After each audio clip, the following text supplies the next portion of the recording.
صاحب کی اسٹیٹمنٹ کہ اس ملک میں کوئی غریب نہیں ہے، اور اگر ہم غریب ہیں تو ہمیں اسلام آباد کے بابوؤں کی سوچ نے غریب کیا ہے. ایک تو سر یہ مجھے سمجھائیے گا کہ اب تو اسلام آباد کے بیتاج بادشاہ ہیں آصف علی زرداری صاحب، صدر مملکت ہیں، پریزیڈنٹ آف پاکستان ہے، تو ان بابوؤں کی سوچ کو تو وہ ایزیلی کنٹرول کر سکتے ہوں گے. اور ساتھ ساتھ سر لگے ہاتھ تو آپ کو مبارکباد بھی دینا چاہوں گا، آصفہ بھٹو زرداری صاحبہ کا جو سیاسی کریئر ہے وہ شروع ہو گیا ہے، انہوں نے آج حلف اٹھایا ہے. آپ کی کیا ایکسپیکٹیشنز ہیں ان سے؟ دونوں سوالوں کا جواب دیں چٹان صاحب. بسم اللہ الرحمن الرحیم. آپ کا بہت بہت شکریہ. میں بھی محترمہ آصفہ صاحبہ کو مبارکباد دیتا ہوں حلف اٹھانے پہ. اور زرداری صاحب نے بالکل ٹھیک کہا ہے کہ ہمارے ملک میں کسی چیز کی کمی نہیں ہے. آپ دنیا میں دیکھ لیں، بہت سارے ممالک ایسے ہیں جو اپنا جی ڈی پی بناتے ہیں سمندر سے، کوئی اپنا جی ڈی پی بناتے ہیں جنگلات سے، کوئی اپنا جی ڈی پی بناتے ہیں ڈیزرٹ سے، کوئی اپنا جی ڈی پی بناتے ہیں زراعت سے. ہمارے ملک میں کس چیز کی کمی ہے؟ یہاں پہ بہت ساری چیزیں ہیں. تو اگر اس کی باوجود ہم کشکول لے کے در در پھرتے ہیں اور لوگوں سے پیسے مانگتے ہیں، تو اس کا مطلب یہ ہے کہ ہماری پالیسیوں میں کوئی فالٹ ہے. میں اپنے علاقے کے بارے میں بتاؤ، ہمارے علاقے میں نیپرائٹ ہے، کرومائٹ ہے، گرینائٹ ہے. یہاں سے پتھر کو، یہ بہت بڑا پتھر، کمری کی جتنا بڑا پتھر گاڑی میں ڈال کے آپ اس کو لے جاتے ہیں پنڈی، اس کو آپ لے جاتے ہیں اسلام آباد، اس کو آپ لے جاتا ہے لاہور. تو بجائے اس کے کہ آپ اس کو وہاں لے جائے، تو آپ یہاں پہ انڈسٹری لگائے. یہاں پہ، وہاں پہ پنڈی میں بھی آپ جا کے دیکھ لیں، وہاں پہ جو ماربل کے کاروبار ہے اس میں سارے ہماری کمیونٹی کے لوگ ہیں، پختون پٹھان وہاں پہ ہے. تو انڈسٹری بھی ان کی ہے، مزدور بھی ان کی ہیں. تو بجائے اس کے کہ آپ اتنا فیول کا خرچہ کر رہے ہیں، آپ اتنا اپنی سڑکوں کو خراب کر رہے ہیں، تو آ کے یہاں پہ بجوڑ میں اس کے لیے اسمال انڈسٹری لگائے، مومن میں اس کے لیے اسمال انڈسٹری لگائے. جہاں جہاں سے منرل ہے اور مائنز ہے وہاں پہ اس کے لیے انڈسٹری لگائے، وہاں پہ اس کو پروسیس کرے. تو ایسے بہت ساری چیزیں ہیں ہمارے، ایسے بہت سارے پالیسیز ہیں کہ اگر ہم اس کو ٹھیک کریں، پاکستان جو روپے لحاظ پہ ایک اس طرح کے علاقے میں ہے، ایک اس طرح کی دنیا میں ایک اس طرح کی جگہ پہ ہے جی کہ پاکستان کے بغیر ساؤتھ ایشیا اور سینٹرل ایشیا کا انٹیگریشن نہیں ہو سکتا ہے. یہ بھی آپ کے لیے ایک بہت بڑا سرمایہ ہے. تو زرداری ٹھیک صاحب نے ٹھیک کہا ہے. ٹھیک. بابو وہی لوگ ہیں جو سلائڈ پہ بریفنگ دیتے ہیں، جو اس کے ہاتھ میں ایک ٹارچ ہوتا ہے اور اس پہ بتاتے ہیں کہ جی ادھر سے ادھر ہو جائے، ادھر سے ادھر ہو جائے، لیکن اس کو گراؤنڈ ریئلٹی کا بالکل نہیں پتا. ان لوگوں کو نہیں پتا کہ ہمارا ملک کیسے آگے بڑھ سکتے ہیں اور ہمیں ٹھیک کیا کرنا چاہیے. ٹھیک سر. ٹھیک وہ سر. تنخواہیں اپنے لیتے ہیں اور مراد لیتے ہیں اور ڈی اے لیتے ہیں. ملک کا ان لوگوں کو کوئی فکر نہیں ہے. ٹھیک ہے روکھڑی صاحب، آپ کی نظر میں یہ کون ہے اسلام آباد کے بابو جن کی سوچ کی وجہ سے اتنی مہنگائی ہوئی ہے؟ کیا یہ وہی بابو ہیں جن کی وجہ سے حکومتی اخراجات کم نہیں ہوتے اور ہمارا مالی خسارہ آسمانوں میں پہنچ جاتا ہے، تجارتی خسارہ، جاری کھاتوں کا خسارہ، خسارے پہ خسارہ، پیٹرول روز مہنگا، بجلی روز مہنگی، روٹی سستی کرنی پڑتی ہے حکومت کو پاور کا زور لگا کے، کرائم بے قابو ہے؟ یہ سب بابوؤں کا قصور ہے سر؟ جتوئی صاحب، اب یہ تو زرداری صاحب خود بہتر بتا سکتے ہیں کہ پریسائسلی ان کا اشارہ کس کی طرف ہے.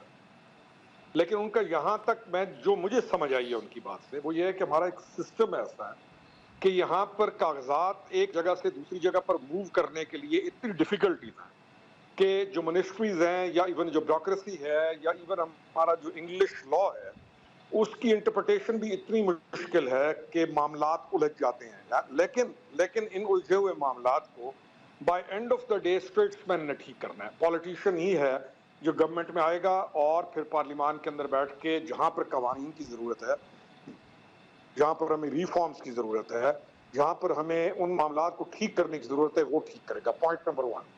پوائنٹ نمبر 2 یہ ہے جتوئی صاحب کہ ہم R&D ریسرچ اینڈ ڈیولپمنٹ کی طرف گئے ہی نہیں. ہم کمپیوٹر پر تو آ گئے ہیں، لیکن ہمارا جو دفتری سٹرکچر ہے سارے کا سارا آج بھی میرے خیال میں اب کچھ اپ گریڈ ہونا شروع ہے. ہم ابھی تک ای ٹینڈرز کی طرف نہیں آ سکے. ہم دنیا کہاں پر پہنچ گئی ہے تو ہم ابھی تک جو process of making one file to go to اندر پلیس، اس کے اندر بہت سارے مسائل ہیں. نوٹس لکھے جائیں گے، کہیں پھنس جائے گی، پھر جہاں پھنس جاتی ہے فائل پھر وہ ایک مشہور مقولہ ہے یہاں کا کہ اس کو پہیے لگانے پڑتے ہیں. تو یہ ایک سسٹم ڈیویلپ ہو چکا ہے جس کو ہم ساروں نے مل کر ٹھیک کرنا ہے.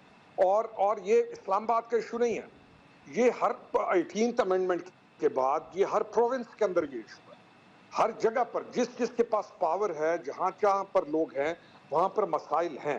اس معاملے میں بالکل اتفاق کرتا ہوں زرداری صاحب کی بات سے کہ چیزوں کو ٹھیک کرنا ہے، چیزوں کو ٹھیک، جب تک ریفارمز ہم نہیں لائیں گے چیزیں ٹھیک نہیں ہوں گی، ہم جب تک ان کو آسان نہیں کریں گے معاملات کو۔ ابھی آپ کے پاس دیکھیں یہ فیسیلیٹیشن جو آپ نے شروع کی، آپ نے جو سٹارٹ میں کہا کہ سرمایہ کاری آتی ہے اور سرمایہ کار آنے کے بعد چلے جاتے ہیں، وی لک ٹورڈز ون کنٹری سعودیہ۔ کیا صرف سعودیہ کی سرمایہ کاری ہمارے لیے ایک ممکن راستہ رہ گیا؟ پوری دنیا میں یہ تو ہمیں شکر گزار ہونا چاہیے کہ چلیں وہاں سے آ جاتی ہے، لیکن آپ نے ایک اور پوائنٹ کہا کہ سرمایہ کاری واپس چلی جاتی ہے۔ تو اصل چیز یہ کہ ہم فیسیلیٹیٹ جب تک نہیں کریں گے سرمایہ دار کو، ہمارے پاس لا اینڈ آرڈر ٹھیک نہیں ہوگا، ہمارے پاس سرمایہ دار کیسے آئے گا؟ ہمارے پاس میں پیچھے ہمیں سرمایہ کاری کی بھی ضرورت ہے، اور ہمیں اپنی یوتھ کو جو کہ تقریباً ناکارہ ہو گئی ہے میٹرک پاس کر کے، ایف اے کر کے، ان کے لیے باہر کے ممالک کے اندر جو اپرچونٹیز موجود ہیں اسکلڈ لیبر کی، اور جیسے جاپان نے لاکھوں بندہ آپ سے طلب کر رکھا ہے کہ ہمیں پلیز فراہم کیجئے، لیکن ہم نے اس پروسیس کو بھی مشکل کیا ہوا ہے، نہ ہمارے لڑکے ٹرینڈ ہیں، نہ کہیں جانے کے قابل ہیں۔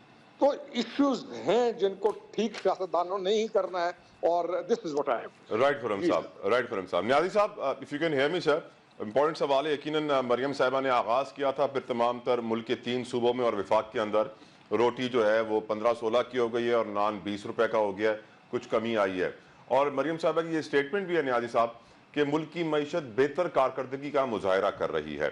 سر میں تھوڑا سا مجبور ہوں یہ سوچنے پر کہ جب حکومت کو حالات ایسے ہو جائیں کہ روٹی کی قیمت ڈنڈے کے زور پہ کم کروانی پڑے، جب ہم جانتے ہیں کہ بجلی روز مہنگی ہو رہی ہے، پیٹرول ابھی مہنگا ہو کے 300 روپے کا ہونے والا ہے، فسکل ڈیفیسٹ آسمانوں پر ہے، انفلیشن مہنگائی کی شرح 20% سے اوپر ہے، قرضے پہ ہم لوگ چل رہے ہیں، تو پھر مریم صاحبہ یہ کیسے کہہ رہی ہے کہ ہماری معیشت بہتر اشاریہ دکھا رہی ہے، بہتر انڈیکیٹرز دے رہی ہے؟ سر بسم اللہ الرحمن الرحیم۔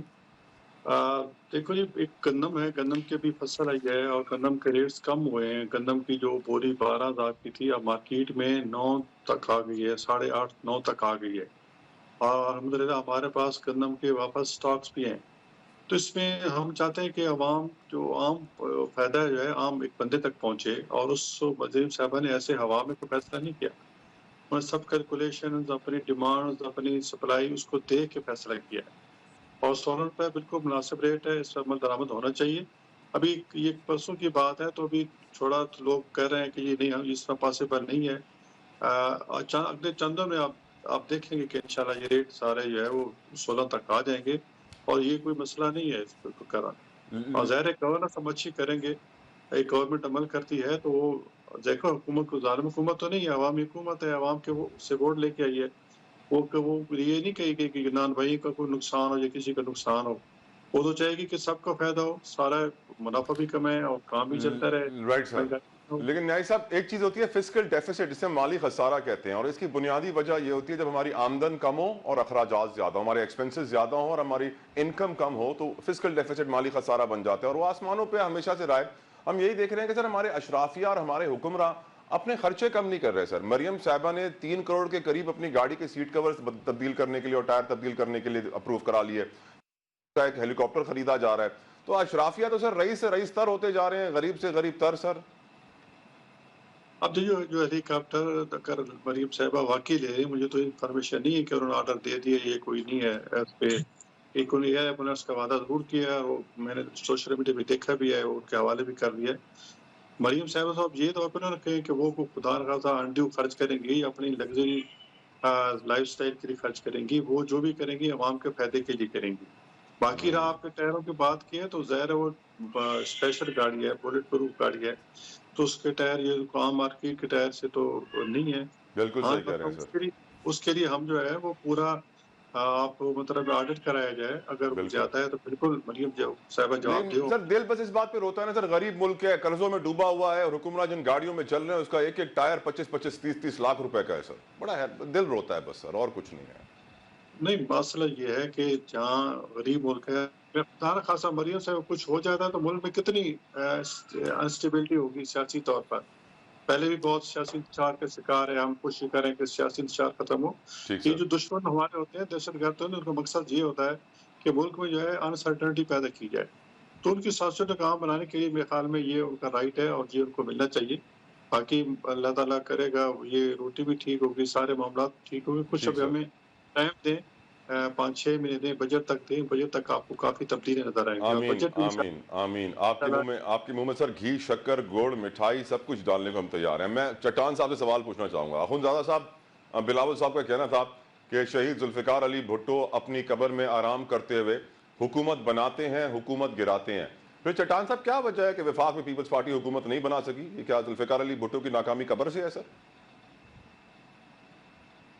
دیکھیے جی, بلاول صاحب نے ٹھیک کہا ہے. آپ نے دیکھ لیا کہ پاکستان پیپلز پارٹی نے ایک ڈکٹیٹر کو جو مشرف تھا ان سے حکومت چھین لیا. دوسرا جو مشرف کا حکومت تھا ان کو اقتدار سے نکالا اور عوام کے حوالے کر دیا. پریزیڈنسی میں جو پارلیمنٹ کے اختیارات پڑے تھے وہ ان کے حوالے کر دی. ایک ہائیبریڈ حکومت جو بنا تھا وہ بھی پاکستان پیپلز پارٹی کے تعاون سے جو ہے اس کو ہٹایا گیا.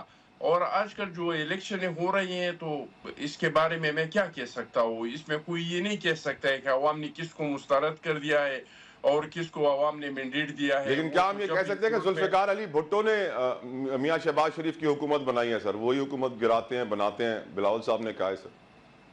بالکل جی, آپ کو یاد ہوگا کہ جو اتحادی حکومت بنا تھا تو وہ بھی پاکستان پیپلز پارٹی کی تعاون سے بنا تھا. آج جو شہباز شریف صاحب کا حکومت ہے وہ بھی پاکستان پیپلز پارٹی کے تعاون کے ذریعے بنا ہوا ہے. آپ کو یاد ہوگا کہ ایک 2 کزن آئے تھے اور انہوں نے ڈی چوک پہ دھرنا دیا تھا کہ ہم قبریں کھودے تھے, کفن ساتھ لائے تھے. انہوں نے کہا تھا کہ ہم ڈنڈے کے زور پہ حکومت سے استعفیٰ لیں گے اور حکومت کو گرائیں گے. تو وہ حکومت بھی پاکستان پیپلز پارٹی کے تعاون کے ساتھ کھڑا تھا. تو اس میں تو کوئی شک نہیں ہے, کوئی شک والی بات نہیں ہے. یہ تو پاکستان پیپلز پارٹی نے کئی بار ثابت کیا ہے کہ پاکستان پیپلز پارٹی ہے جو حکومتوں کو گراتے ہیں اور حکومتوں کو بناتے ہیں. لیکن یقیناً جو ورڈ بلاول صاحب نے یوز کیا دیٹ واز ذوالفقار علی بھٹو. آپ بھی روکڑی صاحب, مجھے بریک پہ جانا ہے, جلدی سے سر بریفلی بتا دیں آپ کی نظر میں بھی سر ذوالفقار علی بھٹو یا اب قبر سے حکومت بناتے ہیں گراتے ہیں, شاید یہی وجہ ہے کہ عمران خان کو قبر میں نہیں بھیجا جا رہا, جو وہاں سے حکومت نہ بنانا شروع کر دیں؟ نہیں سر, یہ جو ہوتی ہے نا تقاریر جہاں پہ آپ میسج سے یا ایسی جذباتی تقاریر ڈیفینیٹلی ہوتی ہیں اور ان کا کہنا کچھ اور ہوتا ہے, مقصد کچھ اور ہوتا ہے. تو آئی تھنک کہ Bilawal are referring to Bhutto's legacy کہ he was such a great man کہ his political doctrine still exist. تو اس حد تک اس چیز کو سمجھا جائے تو وہ زیادہ بہتر ہوگا. ٹھیک سر, میرے خیال میں وہ یہ تھا. بالکل ٹھیک سر, مجھے ڈاکٹرائن ایگزسٹ کرتا ہے. ٹھیک, یہ ان کی فلسفی, ان کی ڈاکٹرائن ہے جو still it is alive in people's party. ایک بریک لیتے ہیں, بریک کے بعد مجھے ڈسکس کرنا ہے جو ملت ایکسپریس وے کا سانحہ ہے, واقعہ ہے, انتہائی افسوسناک ہے, اور جس طریقے سے اس کے اوپر مٹی ڈالی جا رہی ہے وہ اس سے زیادہ افسوسناک ہے. تفصیل بریک کے بعد. Welcome back. انتہائی افسوسناک سانحہ ہی میں کہوں گا ایسے, کیونکہ میں ہمیشہ سے کہتا ہوں کہ سیاست, معیشت, معاشرت, پالیٹکس, اکانومی اور سوسائٹی تینوں انٹر کنیکٹڈ, انٹر لنکڈ ہے, اور ان تینوں میں جو بھی چیز ہوتی ہے وہ ایک دوسرے پہ اثرات مرتب کرتی ہے. اور لیکن سوسائٹی کے اندر جو ہو رہا ہے, میں چلیں کراچی کی ذکر نہیں کرتا, کراچی کی مسجد میں کس طرح ڈاکو گھس گئے اور نمازیوں سے لوٹ مار کی. میں نہیں ذکر کرتا کہ عید کے اوپر ڈچ کوٹ میں ایک باپ نے اپنی 4 سالہ بیٹی کا گلا دبا دیا کیونکہ وہ اس کو عید کی شاپنگ نہیں کرا سکتا تھا. لیکن میں ڈسکس کرنا چاہوں گا ایک ملت ایکسپریس کا ایک واقعہ ہے جس میں پہلے ایک ویڈیو وائرل ہوتی ہے اور پھر یہ کیس سب کی نظروں میں آتا ہے. ویڈیو میں دیکھا جا سکتا ہے کہ ایک پولیس کانسٹیبل ایک عورت پہ تشدد کر رہا ہے, اور پھر اگلی خبر یہ آتی ہے کہ اس عورت کی لاش ریلوے ٹریک سے ملی ہے. پھر پولیس کا نیریٹو یہ ہوا اس پولیس کانسٹیبل کا کہ اس عورت کا دماغی توازن ٹھیک نہیں تھا, وہ پاگل تھی اور اس نے خودکشی کر لی, چھلانگ لگا دی. جبکہ اس عورت کے ساتھ جو فیملی ٹرین کے اندر موجود تھی ان کا یہ نیریٹو تھا, یہ موقف تھا کہ اس پولیس کانسٹیبل نے ان پر تشدد کیا ہے اور پھر ان کو دھکا دے کے ٹرین سے گرایا ہے, جو کہ یقیناً انتہائی افسوسناک, حیرت انگیز, اچنبے کا شکار کر دینے والا واقعہ ہے کہ پولیس جس کا ہے فرض مدد آپ کی, جب وہی ڈاکو بن جائے, جب وہی قاتل بن جائے, تو پھر آپ کو کون بچا سکتا ہے؟ چور پولیس کا کھیل تو ہم بچپن میں کھیلتے تھے، لیکن آج کل کے دور میں چور پولیس ایک دوسرے کے ساتھ کھیل کھیلتے ہیں۔ کچے کے ڈاکو بھی یہی کہتے ہیں کہ ہم تو اسلحہ پولیس سے خریدتے ہیں اور پولیس ہماری دوست ہے۔ یقیناً اوور آل ملک میں چاہے وہ پنجاب پولیس ہو، سندھ پولیس ہو، KPK پولیس ہو، بلوچستان پولیس ہو، لوگ مایوس ہیں۔ ایک ہمارے AIG سندھ کے رینج صاحب نے جب میرے شو میں انٹرویو دیا تھا تو کہا تھا کہ انگریزوں نے جو قانون بنایا تھا کراچی کے لیے اس میں یہ تھا کہ 450 بندوں پہ ایک پولیس والا ہو۔ آج حالات یہ ہیں کہ 4,500 بندوں پہ مشکل سے ایک پولیس والا ہے۔ خیر یقیناً اس افسوسناک واقعے کو ڈسکس کریں گے، اور میں پہلے نیازی صاحب کے پاس چلتا ہوں۔ نیازی صاحب، حیرت انگیز بات یہ تھی کہ جب پولیس نے FIR کاٹ دی اس کانسٹیبل کے خلاف تو پھر اگلے ہی چند گھنٹوں میں اس کو ضمانت پہ رہا بھی کر دیا، اور پھر میڈیا نے پریشر کریٹ کیا۔ اور سر ایسی وائرل ویڈیو سب نے دیکھی کہ جس میں وہ عورت پر تشدد کر رہا ہے، اور پھر بھی پولیس جس طرح مٹی ڈال رہی ہے، یہ کہہ رہی ہے کہ اس کا ذہنی توازن ٹھیک نہیں تھا اور اس نے خودکشی کر لی۔ اٹس کوائٹ آبویس کہ سر ہمارے ملک میں قانون نہ ہونے کے برابر ہے جب ایسے واقعات رونما ہوتے ہیں۔ آپ کیسے دیکھتے ہیں سچویشن کو، اس انتہائی افسوسناک انسیڈنٹ کو سر؟ بالکل جی، یہ تو انتہائی تشویشناک واقعہ ہوا ہے۔ تشدد تو اس نے نہیں کرنا چاہیے۔ اب تو لیڈی پولیس ساتھ ہوتی ہے، آئی ڈونٹ نو بہار میں، اور ایک ہر گاڑی کے ساتھ 3-4 پولیس والے ہوتے ہیں، ایک ڈبہ ہوتا ہے پولیس والے کا، تو اس میں تو ہوں گے خیر۔ اور پھر آگے دھکا دینے کا منظر وہ وغیرہ باہر ویڈیو میں نہیں ہے، تو لیکن اس کی پراپر انویسٹیگیشن ہونی چاہیے کہ آخر وہی خاتون ہے، کوئی اور خاتون ہے جس نے خودکشی کی ہے، یا کوئی ہے، یا ذہنی توازن بھی خراب تھا۔ تو میں نہیں کوئی اتنا شفاق انسان اور پولیس والے کو اس کو گاڑی سے دھکا دے دیو، تو بہرحال اس کی پراپر انکوائری ہونا چاہیے۔ اگر اس میں سر پاکستان میں کون سی انکوائری ہے جو منطقی انجام تک پہنچی ہو، جس نے انصاف کیا ہو؟ سر یہ انکوائری کمیشنز تو ہمارے ہاں سر ایسے ہے جیسے لوڈو کھیلنا ہو۔ ہاں کہ وہ بالکل ٹھیک ہے، لیکن پھر بھی کس حد تک کچھ نہ کچھ تو ہونا انکوائری، اس کے بغیر چارہ کیا ہے ہمارے پاس؟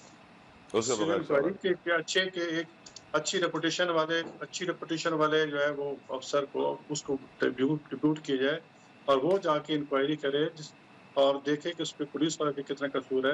اور باقی بعد اور میڈیا کا پریشر ہوتا ہے تو وہ ایک FIR درج ہو جاتی ہے، اور پھر اس کے بعد پولیس والے کرتے ہیں۔ لیکن واقعی بڑا اندوناک واقع ہوا ہے، اس پہ پراپر انویسٹیگیشن ہونی چاہیے، اور اس کو ایک مثال بنانا چاہیے تاکہ جو ہے باقیوں کے لیے باعث عبرت ہو۔ اس سے پہلے ابھی پہلے آپ نے دیکھا کہ ایک ایئرپورٹ پہ ایک بچی کو سیکورٹی پر وہ کیا، تو یہ بڑے تکلیف دہ واقعات ہیں، ان کے خلاف باقاعدہ کارروائی ہونی چاہیے۔ چند ایک مثال بنایا جائے تو عبرت کا نشان بنا جائے، تو تب جا کے یہ مسائل رکیں گے۔ سر یہاں بڑے سے بڑا قاتل آزاد ہو جاتا ہے، 100 بچوں کا ریپسٹ آزاد ہو جاتا ہے، ریپ وکٹم سے وٹنس مانگا جاتا ہے عدالت کے اندر، نظام عدل تو مکمل طور پہ ناکام ہے۔ جہاں ججز خود انصاف مانگ رہے ہوں، انسانوں کو، ہم عام لوگوں کو کیا انصاف ملے گا؟ روکڑی صاحب، ایک طرف ہم جس طرح بھی ذکر کیا کہ وہ ASF کا اہلکار تھا جس نے بچی کو دھکا دے کے گرا دیا، ایک طرف ہم دیکھ رہے ہیں ملت ایکسپریس وے کا واقعہ، پھر ہم جب وہ بہاول نگر کی ویڈیوز وائرل ہوتی ہیں جس میں پولیس والے رو رہے ہیں، بھاگ رہے ہیں، اپنے نشان دکھا رہے ہیں اپنے اوپر تشدد کے، تو عوام بڑے خوش ہوتے ہیں۔ عوام کہتے ہیں شکر ہے یار کسی نے تو ان کو ڈنڈے مارے ہیں، کیونکہ یہ جو حال انہوں نے لوگوں کا کر دیا ہے کہ ویڈیو وائرل ہو رہی ہے جس میں وہ خاتون کو مار رہا ہے، اور پھر وہ کہہ رہے ہیں کہ خاتون نے خودکشی کر لی، خود چھلانگ لگا دی ٹرین سے۔ تو سر یہ تو باتیں اب کوئی بچہ ہی مان سکتا ہے۔ سر کوئی باشعور آدمی تو ان چیزوں پہ بلیو نہیں کرے گا۔ سوسائٹی کے اندر پولیس کتنی گندی ہو گئی ہے، سر یہ آپ ہمیں سمجھائیے کیا وجہ ہے اس کی؟ حالات ہماری ہم چلے گئے سوسائٹی کی طرف، اور 2018 ورڈ پھر جو کو رہا سا ہمارے پاس اداروں کا، یہ پولیس کا یا ان کا جو ہمارے اندر ایک کچھ تھا کہ یہ ادارے ٹھیک کام کرتے ہیں، 2018 کے بعد آپ اس کے اندر ایک بہت شدید ڈکلائن آئے گی۔ اب 25 کروڑ کا ملک ہے، اور 25 کروڑ کے ملک کو آج ہم پراپرلی کنٹرول نہیں کر سکتے۔ میں اکثر کہتا ہوں کہ ہمارے دو مسائل ہیں، ایک ہمیں معاشی ترقی چاہیے، اور دوسرا ہمیں اسٹرکٹ لا اینڈ آرڈر کی امپلیمنٹیشن چاہیے۔ اب اس واقعے کو دیکھ کے اب جیسے آپ نے ایک طرف اشارہ کیا کہ انکوائری ہوگی تو کیا ہوگا، یا اس کی ضمانت کیسے ہوگی، کیوں ہوگی؟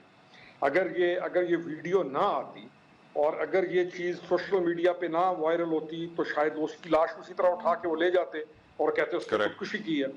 تو یہ اس سے زیادہ خطرناک سوسائٹی اور کیا ہو سکتی ہے کہ آپ کے لیے سفر کرنا کتنا انسیکیور ہو گیا۔ ہمیں ریفارمز کی ضرورت ہے، پولیس کے اندر بہت زیادہ ریفارمز کی ضرورت ہے، اور ان کے لیے جو ہمارا ٹریننگ بھی بہتر ہونے کی ضرورت ہے۔ اب یہ ریلوے پولیس کا واقعہ لگتا ہے اس میں کسی پروونس کی پنجاب یا سندھ یا باقی پولیس نہیں ہوگی، کیونکہ یہ واقعہ جڑا ہوا ہے ریلوے پولیس کے ساتھ ہی نظر آ رہا ہے کہ ان کا ہے، تو ریلوے کی حالت بھی خراب ہے تو پولیس کی بھی خرابی ہوگی، لیکن no one can defend it کہ کیا ہوا یا ایون کیا کہا جا سکتا ہے، اس سے بڑا ظلم اور یعنی کیا؟ روکڑی صاحب جو لوگ خوش ہوتے ہیں وہ بہاول نگر والے پولیس والوں کی حالت دیکھ کر تو وہ صحیح خوش ہوتے ہیں، لوگوں کا حال بھی ایسا ہی ہو گیا؟ دیکھیں جو بھی کہیں پر بھی مسئلے کا شکار ہو، کہاں جہاں پر بھی لوگوں کا، اچھا ہم لوگوں کی بات پہ آ جائیں، لوگ کون سا قانون کا احترام کرتے ہیں؟ میں پرسوں کسی جگہ بیٹھا ہوا تھا، یہی ڈسکشن شروع ہوئی پولیس کی، میں نے کہا اگر آپ ہوتے کسی باہر کی ملک کی پولیس میں اور جو کام کرتے تو وہ اس نے اٹھا کے پٹکنا تھا روڈ کے اوپر اور سر لگتا زمین پہ اور وہ گھسیٹ کے لے جاتے۔ اس وقت فرینچ پولیس کو دیکھیں، باہر کی پولیس کو دیکھیں، ہماری پولیس تو خوفزدہ رہتی ہے، ہماری پولیس کو تو ایک موٹر بائک پر بھی آ کر بدتمیزی کر کے چلا جاتا ہے، ہماری پولیس کے ساتھ تو اگر کسی بڑے ساتھ کو پکڑا تو فوراً فون نکالتا ہے اس کا بیٹا اور کہتا ہے ادھر بات کرو۔ ہماری پولیس کہاں پر اتنی جرات کر سکتی ہے کہ وہ لا کو امپلیمنٹ کر سکے؟ تو سوسائٹی کا جو فائبر ہے اس کو ہر اینگل سے دیکھنا ہوگا۔ پولیس ہماری، ہم بالکل ہی کہہ دیں کہ جی یہ بالکل بیکار ہے، ایسا بھی نہیں ہے، لیکن ہم خود ایز اے نیشن کہاں کھڑے ہیں یہ بہت اہم چیز ہے۔ اور پھر میں واپس لاتا ہوں موڑ توڑ کے بعد پالیٹکس کی طرف، پالیٹیشین کی طرف، کہ ہم ایز اے پالیٹیشین، میں اگر اپنے ڈسٹرکٹ کو اور پروونس کے اندر یا کہیں پر بھی ٹھیک کرنا چاہوں اور میں پاور میں ہوں، یقین جانیے اتنا بڑا ایشوز نہیں ہے۔ ایک اور میں مثال کے ساتھ بات ختم کروں گا، آپ کا ایک ایس ایچ او پوسٹ ہوتا ہے، یہ تو ریلوے پولیس کا معاملہ تھا، ایک ایس ایچ او پوسٹ ہوتا ہے فرام ون اسٹیشن ٹو اندر، اس کے پاس نہ وہاں پہ رہنے کی جگہ ہے، اس کے پاس نہ وہاں پہ کوئی لاڈجنگ ہے، کچھ بھی نہیں ہے، اس نے سب کچھ خود کرنا ہے۔ تو پولیس سسٹم میں بھی ریفارمز کی بہت ضرورت ہے، اور ایز اے سوسائٹی بھی ہم لا لیس سوسائٹی ہیں، ان ساری چیزوں کو دیکھنا ہوگا۔ یقیناً ویل سیڈ سر، میں اگری کرتا ہوں آپ کی کافی ساری باتوں سے، لیکن ایٹ دا سیم ٹائم افسوس بڑا ہوتا ہے کہ چلیں آپ تو سر کراچی میں نہیں ہیں روکڑی صاحب، لیکن کراچی میں کوئی 115-18 تھانے ہیں، 115-18 پولیس پارٹیاں ہیں جن کا کام سر لوگوں کو لوٹنا ہے، وہ ڈاکو بن گئے ہیں، وہ چور بھی بن گئے ہیں، وہ ٹارگٹ کلر بھی بن گئے ہیں، اور پیسے کی خاطر سر جو بندہ پیسے دے کے نوکری پہ لگے گا اس کا پرائمری ٹارگٹ یہی ہوگا کہ میں اپنے پیسے ریکور کیسے کروں، اور پھر تھانے کے اندر جو کرپشن کا نظام ہے، پیسہ ہے تو آپ کے لیے انصاف ہے، پیسہ نہیں ہے تو جیل کی ہوا کھائیے۔ یقیناً چٹان صاحب، آپ کی نظر میں یہ جو پولیس کا معاملہ ہے پورے پاکستان میں، چاہے وہ ملت ایکسپریس وے کا انسیڈنٹ ہو، چاہے وہ دوسرے بہاول نگر کے انسیڈنٹ ہو، لوگوں کے دلوں میں جو ہے نا پولیس کے لیے صرف پیار کم، نفرت زیادہ ہو گئی ہے۔ اب یہ کس طرح ہم یہ نفرت ختم کریں، اور کس طرح یہ مریم اپنی قوم کی اس بیٹی کو انصاف دلائیں جس کی ایک سیکنڈ ہم نے ویڈیو دیکھی پولیس والا اسے مار رہا ہے اور دوسرے سیکنڈ کہا گیا کہ خودکشی کر لی، اس نے چھلانگ لگا دی ٹرین سے؟ کوئی جاہل ہی آدمی ہوگا جو سر اس بات کو مانے گا۔ آپ کیسے دیکھتے ہیں چٹان صاحب؟ دیکھیے جی، اس معاملے کا جتنا بھی مذمت کیا جائے وہ کم ہوگا، لیکن ہماری پولیس ایسی بھی نہیں ہے۔ ہماری پولیس نے بہت قربانیاں بھی دی ہیں، میرے سامنے خودکشوں کو اپنی سینوں پہ رکا ہے، اور ہمارے آج کو پرامن بنانے کے، ہمارے کل کو پرامن بنانے کے لیے اپنی جانوں کو قربانیاں دی، اور ہماری صوبے میں تو روز ہم دیکھتے ہیں کہ کسی نہ کسی تانے پہ حملہ ہو جاتا ہے، کسی نہ کسی پہ گشت پہ پولیس والے جاتے ہیں۔ سر اسی بات کا تو غم ہے چٹان صاحب کہ ہم کافی وقت سے یہ حملے ہوتے ہوئے دیکھ رہے ہیں لیکن کر کچھ نہیں پائے، نہ ہم ڈاکو کو کنٹرول کر پائے، نہ ان دہشت گردوں کو کنٹرول کر پائے، لیکن ٹیکس پیئر کا پیسہ برابر جاتا ہے سر کنٹرول کرنے کے لیے ان کو۔ دیکھیے جی، میں سمجھتا ہوں کہ یہ جو کچھ ہو رہا ہے یہ ہمارے غلط پالیسیوں کی وجہ سے ہو رہا ہے۔ اگر ہم اپنے اندرونی اور بیرونی پالیسیوں کو درست نہیں کریں گے، اور خصوصی طور پر افغانستان کے ساتھ ہمارا جو پالیسی ہے اس پہ اثر نو غور نہیں کریں گے، تو ہم صرف پولیس کے ذریعے یا لڑائیوں کے ذریعے یا آپریشنوں کے ذریعے اس مسئلے کو حل نہیں کر سکتے۔ اگر ہم چاہتے ہیں کہ ہم اس مسئلے کو حل کریں تو سب سے پہلے تو ہم اپنے اندرونی اور بیرونی پالیسیوں کو درست کریں۔ دوسری بات یہ کہ ہم افغانستان کے بارے میں خصوصاً ہمارا جو پالیسی ہے اس پہ نظر ثانی کریں، اور تیسری بات یہ کہ اس طرح کے واقعات اگر ہو جاتے ہیں تو یہاں پہ سب سے بڑا مسئلہ یہ ہے کہ ان کے پیٹی برادری آ کے ان کے ساتھ کھڑے ہو جاتے ہیں۔ اگر کسی فوجی نے کوئی غلط کام کیا تو سارے فوجی آ کے اس کے پیچھے کھڑے ہو جاتے ہیں، اگر پولیس نے کوئی غلط کام کیا تو پولیس خود اس کو بچانا چاہتے ہیں۔ تو مسئلہ یہ ہے کہ اس طرح کی پولیس کو بھی چاہیے، فوج کو بھی چاہیے، میڈیا کو بھی چاہیے. میڈیا میں بھی آپ دیکھ لیں سارے آ کے ان کے پیچھے کھڑے ہو جاتے ہیں. تو ہر ادارے کو چاہیے کہ اس طرح کے گندے انڈے جو اس میں ہوں، ان سے کوئی غلط کام ہو، تو اس اداروں کو نہیں چاہیے کہ وہ جا کے اس کے ساتھ کھڑے ہو جائے اور اس کے بچانے کی کوشش کرے، بلکہ اس کو عبرت کا نشانہ بنانا چاہیے. اگر چند لوگوں کو ہم نے عبرت ہمارے کا ملک نشانہ میں بنایا آخری تو بار میں سمجھتا ہوں کس کو عبرت کا نشانہ بنایا گیا تھا چٹان صاحب؟ آخری بار کب؟ ذوالفقار علی بھٹو کو؟ اس کے بعد تو کسی کو نہیں بنایا گیا نا. پھر سب سیٹنگ میں آ گئے، سب سافٹ ویئر اپڈیٹ سب کے ہو گئے. دیکھیے جی، سیاستدانوں کو تو بہت ساروں کو بنایا ہے. سیاستدانوں کا تو میں بہت سارے لوگوں کا نام لے سکتا ہوں کہ ان لیکن عبرت کا نشان تو ذوالفقار علی بھٹو کو ہی لیکن بنایا نا یہ سر. جو لٹکایا ہمارے تو کسی کو ادارے بھی ہیں، نہیں ہر نا سر. ادارہ کے لٹکایا تو نہیں ہے، لیکن گولی مارا ہے. شہید محترمہ بینظیر بھٹو کو شہید کر دیا، لیاقت علی خان کو شہید کر دیا. ایسے چھوٹے چھوٹے ورکر جو ہے میں سر بہت سارے فاطمہ جناح کو غائب کیسے ہوئے، مارا یہ ابھی تو آج تک بہت کسی سارے کو نہیں لوگ پتا. missing person. مسٹیریس ڈیتھ. بالکل جی، بہت سارے سیاسی ورکر جو ہے وہ مسنگ پرسن میں ہے. تو سیاستدانوں کے ساتھ یہ ہوا ہے، لیکن اگر پہ ہاتھ ڈالے مجھے ہاتھ نہیں لگاؤ، کیونکہ ہمارے اندر کا ایک سسٹم ہے. ہم اس اپنے اندر کے سسٹم سے اپنے آپ کو احتساب کریں گے اور پھر اپنے بندے کو بچاتے ہیں. اگر پولیس پہ آپ ہاتھ ڈالے تو وہ کہتے ہیں ہمارا اندر کا ایک سسٹم ہے. اگر فوج پہ آپ ہاتھ ڈالے، ہمارے اس طرح ہونا چاہیے کہ قانون سب کے لیے ایک ہونا چٹان چاہیے، صاحب چاہے اسی کوئی لیے جج چٹان ہو، صاحب جرنیل ہو، اسی لیے میں جرنلسٹ کہتا ہو. ہوں کہ آج کل پیسہ سب کچھ نہیں ہے. گھر کے اندر ایک فوجی، ایک بیوروکریٹ اور ایک ڈاکٹر ہونا بہت ضروری ہے، کیونکہ پھر ایسی جگہوں پہ آپ پھنس جاتے ہیں جہاں پیسہ کام نہیں آتا، صرف پاور ہی چلتی ہے اور جس کی لاٹھی اس کی بھینس. پاکستان میں کوئی عدل و انصاف کا نظام تو ہے نہیں. ایک بریک لے رہا ہوں. تھینک یو ادا کرنا چاہوں گا خرم حمید روکڑی صاحب کا، اخونزادہ صاحب کا، نیازی صاحب کا. بریک لیتے ہیں. بریک کے بعد ڈسکس کریں گے. دنیا میں ہے 55-57 اسلامی ملک ہیں، لیکن کسی نے اسرائیل کو جیسا جواب نہیں دیا جیسا ایران نے دیا. اور یقیناً اس سے میسج کیا جاتا ہے، اس کا امپیکٹ کیا ہوگا انٹرنیشنل پالیٹکس پر اور ہماری جغرافیکل پالیٹکس کے اوپر. ایک بریک لیتے ہیں، اس کے بعد تفصیلاً ڈسکس کریں گے. ہمارے ساتھ رہیے. Welcome back. بہت ضروری ہے ڈسکس کرنا جو صورتحال بین الاقوامی منظرنامے پر ہم دیکھ رہے ہیں، یقیناً اس کے اثرات پاکستان پر بھی مرتب ہوں گے اور سمجھنا بہت ضروری ہے. ہم مسلم امہ ہونے کے ناطے بہت ساری ذمہ داریاں ہیں ہمارے اوپر، اور ہم یہ بات جانتے ہیں کہ فلسطین میں جس طریقے سے 34-35 ہزار لوگوں کو شہید کیا گیا، ان کا خون بہایا گیا، بڑی تعداد بچوں اور خواتین کی تھی. تو ہر کوئی یہی سوچتا تھا کہ دنیا میں 57 مسلمان ملک ہیں، کیا کر رہے ہیں وہ؟ اربوں کی مسلمانوں کی آبادی ہے، کیا کر رہے ہیں وہ؟ کوئی جواب نہیں دے سکتا اسرائیل کو. کیا ہم سب بے حس، بے بس، کمزور، ڈرپوک بن چکے ہیں؟ لیکن پھر جب ایران نے حملہ کیا اسرائیل کے اوپر، یقیناً بہت بڑی بات تھی، کیونکہ ہم یہ دیکھ رہے تھے کہ 7 اکتوبر 2023 سے اسرائیل نے تو جنگ شروع کر دی فلسطین کے اوپر، لیکن کوئی جواب نہ دے پایا. 7واں مہینہ چل رہا ہے اس جنگ کا، اس خون ریزی کا، اس جینوسائیڈ کا، اس نسل کشی کا. کوئی جواب نہ دے پایا. لیکن یقیناً مذمت سب نے کی، احتجاج سب نے کیا، آواز سب نے اٹھائی.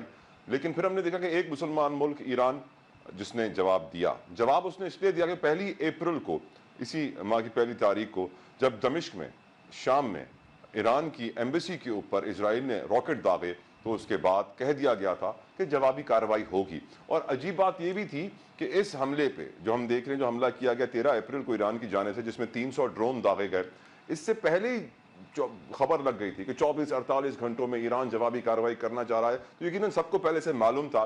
تو بہت سارے لوگ اسے کہہ رہے ہیں کہ ایموشنلی تو ایران نے پورے دنیا کے مسلمانوں کے دل جیت لیے، لیکن لاجیکلی جو کارروائی ایران نے کی وہ ایک رسمی کارروائی تھی، جواب دینے کے لیے کوئی اتنی بڑی کارروائی نہیں تھی. سمجھتے ہیں. ہمارے ساتھ موجود ہیں ڈیفنس اینالسٹ ہیں، بریگیڈیئر ریٹائرڈ احمد سعید مناز صاحب، اور سابق سفیر ہیں علی سرور نقوی صاحب. ان سے پوچھتے ہیں کہ کیا صورتحال تھی.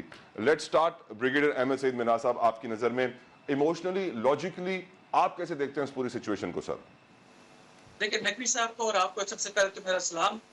جلدی سے احاطہ کر لیتے ہیں کہ ہوا کیا ہے پچھلے کوئی 48 گھنٹے پہلے، ایسا کیا ہوا تھا. تو اس سے یہ ہوا کہ جیسے آپ نے کہا کہ 300 مسل، کروز مسلز اور ڈرونز کو فائر کیا گیا. اس میں سے 180 قریب ڈرونز تھے، کچھ کروز میزائل تھے 100 کے قریب، اور باقی جو ہے بیلسٹک میزائلز تھے.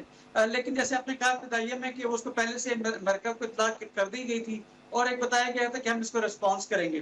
تو لہٰذا ایک بڑا کیلکولیٹو ریسٹرینٹ قسم کی یہ چیز تھی. جس میں پورا موقع دیا گیا کہ راستے میں جارڈن بھی ان کو گرا سکے اور اسرائیل نے تو آئرن ڈوم کے ذریعے اس کو گرانا تھا. اب اس کا مقصد کیا تھا بیسیکلی؟ اب کس طرف ہم جائیں گے؟ سب سے پہلی چیز دنیا کہتی ہے کہ شاید ہم خدا نہ خواستہ تھرڈ ورلڈ وار کی طرف چلیں گے، جس کا کوئی چانس نہیں ہے، کیونکہ اس حملے کے بعد بھی یورپ نے، امریکہ نے، اس میں رشیا نے، چائنا نے، جرمنی نے، فرانس، یو کے، پاکستان نے، جس کو بھی دیکھیں تو انہوں نے ریسٹرینٹ کا مشورہ دیا اور کہا کہ ہم جنگ کی طرف مزید اس کو لیٹر اسکلیشن کے اوپر نہ جائیں. ویسے بھی ایک لیٹر موڈ میں کہتے ہیں کہ بش سے کسی نے پوچھا تھا کہ کیا تم عراق پہ کیوں حملہ کیا، تو اس نے کہا تھا کہ وہاں خدشہ تھا کہ وہاں پہ کوئی کیمیکل ویپنز پڑے ہوئے ہیں. تو انہوں نے کہا پھر آپ نے نارتھ کوریا پہ کیوں نہیں کیا؟ انہوں نے کہا وہاں خدشہ تھا اور یہاں یقین ہے. تو لہٰذا ویپنز کا ہونا دونوں سائڈ کے اوپر، ایران اسرائیل کے اندر ڈائریکٹ جنگ نہیں ہونے جا رہی ماضی اور پھر مستقبل قریب کے اندر. اب اس میں مشن میں اچیو کیا اچیو جو ہے کلاسویٹ سے کہا تھا کہ جو جنگ ہے وہ آپ کی پولیٹیکل آبجیکٹیوز کو اچیو کرنے کا ایک ٹول ہے، ایک مین ہے.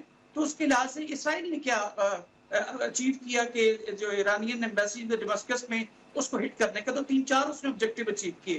پولیٹیکل آبجیکٹیوز تھے، 1 کہ نیتن یاہو نے، اب اس کی حالت جو ہے دنیا میں اچھی طریقے سے نہیں دیکھی جا رہی، اس کو بچر آف پیلسٹینین سمجھا جا رہا ہے، لیفٹسٹ فلسطین جو اسرائیلی ہیں ایون وہ اس کو ہیٹ کر رہے ہیں. تو اپنی ساکھ کو بحال کرنے کے لیے اس نے ایسی ایکٹ کیا تھا کہ ایران رسپونڈ کرے. 1 سیکنڈلی وہاں پر اسرائیل کو دیکھا تو پوری دنیا میں آئسولیٹڈ ہے، تو سمپیتیز گین کرنے کے لیے اس نے ایک قسم کی جو ہے حرکت کی تاکہ ایران اس کو رسپونڈ کرے اور اس کو دوبارہ سے چیزیں ملنا شروع ہو جائیں.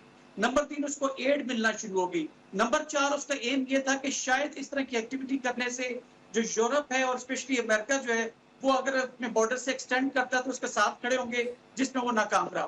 اب ایران کو کیا فائدہ ہوا کہ اس نے جو ہے یہ حملہ کیا 300 سو کالڈ میزل، کروز میزلز اور ڈرونز کے ذریعے. تو سب سے پہلے یہ کہ کلرجی جو ایران کی ہے وہاں پہ اور ایرانی ریولیوشنری گارڈز، یہ پیرل فارم آف گورنمنٹ چل رہے ہیں ایران کے اندر، جہاں پہ یوتھ جو ہے وہ بیسیکلی پاسداران انقلاب کے ساتھ اس طرح سے نہیں کھڑی، بیکاز انف از انف، ان کے اوپر 3 سینکشنز لگی ہوئی ہیں، تو لہٰذا انہوں نے ایک اپنی چیز دکھانی تھی، وہ کیا اس نے. نمبر 2 جو اس کی ایران نے اچیو کیا وہ یہ تھا کہ جو اس نے ہارش سٹیٹمنٹ دی تھی 7 اکتوبر کو، تو اس کے بعد اس نے کوئی سٹیپ نہیں لیا تھا، تو شاید وہ ایک قسم کا دکھانا چاہ رہا تھا کہ میں ایسا کر سکتا ہوں. لیکن آپ یہ بات کو یاد رکھیں کہ اس نے نیشن اسٹیٹ کی جو سورینٹی ہے، جو چیلنج ہوئی تھی دمشق کے اندر، اس کے رسپانس میں کیا، غزہ کے محبت میں نہیں کیا. Last but not the least جو ایران ہے بیسیکلی ایک آئیڈیالوجی کو لے کے چلتا ہے، بڑی شیعہ کمیونٹی کو لیڈ کرتا ہے جو شیعہ کرسنٹ ہے، جس میں لبنان، سیریا، عراق، ایران کے اندر اور نیچے یمن جہاں ہوتیز بستے ہیں. تو وہاں پر ایک شیعہ جو کرسچن بنتا ہے، اس میں اس کی ویلیو جو ہے ایز اے سیویئر جو تھی، جو حزب اللہ اس کی طرف دیکھ رہا تھا یا ماس اس کی طرف دیکھ رہا تھا، اس ایک اچیو کرنے کا جو مقصد تھا، اس کے لیے تمام چیزیں ہوئی ہیں. غزہ کے لیے ایسج نہیں کچھ ہوا ہے. ٹھیک، نقوی صاحب تھینک یو فار ٹائم. آپ سر سچویشن کو کیسے دیکھتے ہیں؟ آلسو کنسیڈرنگ کہ سر ہم جانتے ہیں کہ سعودی عرب سے بڑا وفد اس وقت پاکستان کے اندر موجود ہے، ہم جانتے ہیں کہ 2 دنوں کے بعد امریکہ سے وفد آ رہا ہے، ہم جانتے ہیں کہ اسی مہینے کی 22 اپریل کو 2 روزہ دورے پر ایرانی صدر ابراہیم رئیسی صاحب بھی آ رہے ہیں. تو آپ سر اس سچویشن کو کیسے دیکھتے ہیں اور اس کا امپیکٹ پاکستان کے اوپر؟ کیا آپ کو لگتا ہے کہ پاکستان دباؤ میں آ کے اپنی بیسز ایران کے خلاف استعمال ہونے کے لیے دے دے گا کیونکہ دوسرے ملک دے نہیں رہے ہیں؟ How do you see the situation سر؟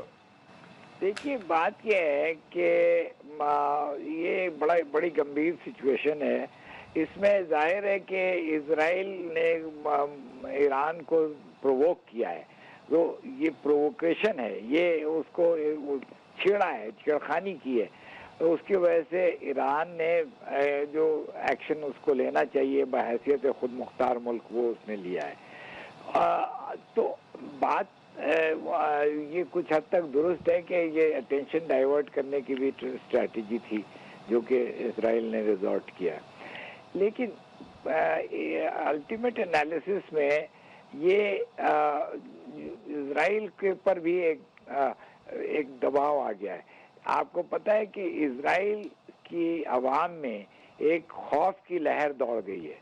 جو 300 میزائل اور ڈرون جو ان کے اوپر پھینکے گئے ہیں، اس کا نتیجہ یہ ہوا ہے کہ اسرائیل پورے ملک میں وہاں پہ پریشانی ہو گئی ہے. لوگ چین کی نیند نہیں سو پا رہے اور سب نیتن یاہو کو بلیم کر رہے ہیں، اس کا الزام نیتن یاہو پہ لگا رہے ہیں.